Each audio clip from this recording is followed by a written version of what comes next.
مجھے کر لیا تھوڑی سی بات آگے جائے تو یہ کچھ لوگ ہیں شیاطین، قرآن کہہ رہا ہے شیاطین الانس والجن، کچھ انسی شیطان ہوتے ہیں اور کچھ جنی شیطان ہوتے ہیں۔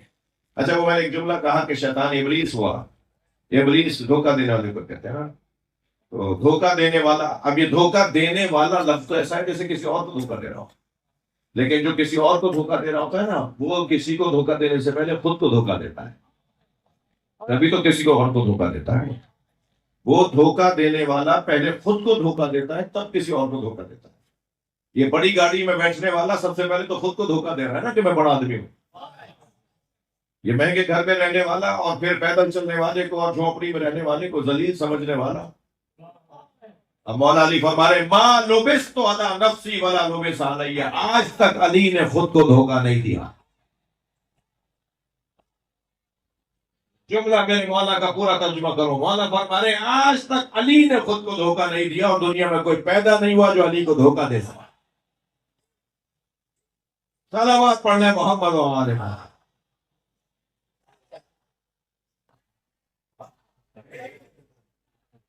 تھک تو نہیں رہے میری باتوں سے؟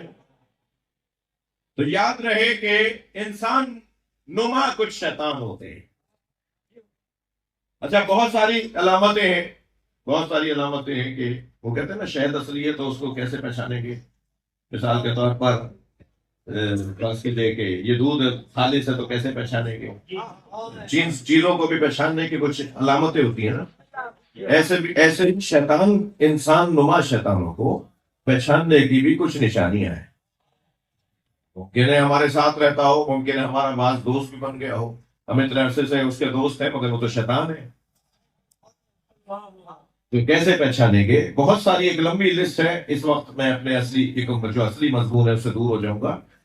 وہ جو لسٹ ہے نا اس میں ایک صفت اور ایک شرط اور ایک علامت بتا دیتا ہوں جس سے اندازہ ہو کہ یہ شیطان ہے، اور اسے میرے عزیزوں میں بچوں جوانوں سے کہہ رہا ہوں، خاص طور پہ تنظیمیں اور ادارے اور انجمنیں چلانے والوں سے کہہ رہا ہوں، معاشرے حلقے چلانے والوں سے کہہ رہا ہوں، یہ جو ایک صفت ہے نا شیطان نما، انسان نما شیطان کی، وہ ایک صفت کم سے کم آج کی مجلس کا پیغام لے جائیں، اور وہ صفت یہ ہے کہ جو مومن کو مومن سے لڑائے وہ شیطان ہے۔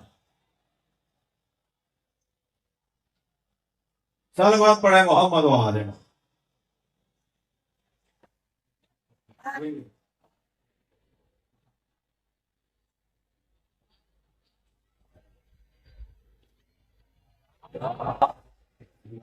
خامنہئی ابھی عالم اسلام کے ہیرو ہے نا،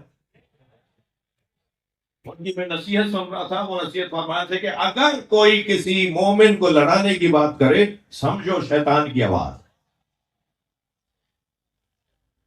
فوراً اس کا گلا دبانے سے بات فزیکلی گلا مت دبا دیجیے اور مسئلے کھڑے ہو جائیں گے، فوراً اس کی آواز کو دبائیں۔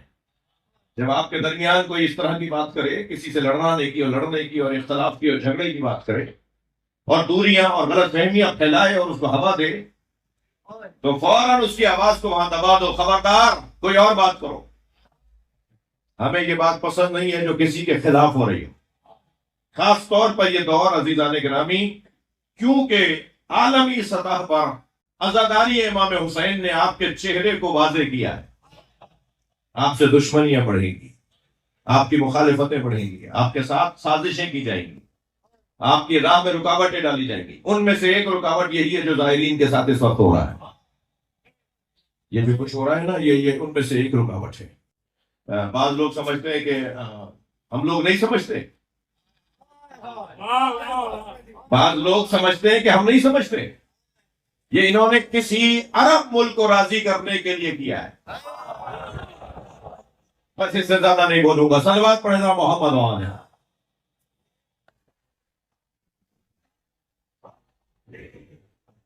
وہ ٹیسٹر لگایا جاتا ہے کہ دیکھو کرنٹ کتنا ہے، کرنٹ اگر آ رہا ہے تو پھر کہیں گے نہیں کسی اور موقع پر، کرنٹ اگر کمزور ہے تو گویا دبا دو، یہاں کوئی اپنا کام کر جاؤ۔ تو بہرحال بہت اچھا کرنٹ تو نہیں تھا ہمارے اندر۔ ایک صلوات پڑھیں محمد و آل محمد۔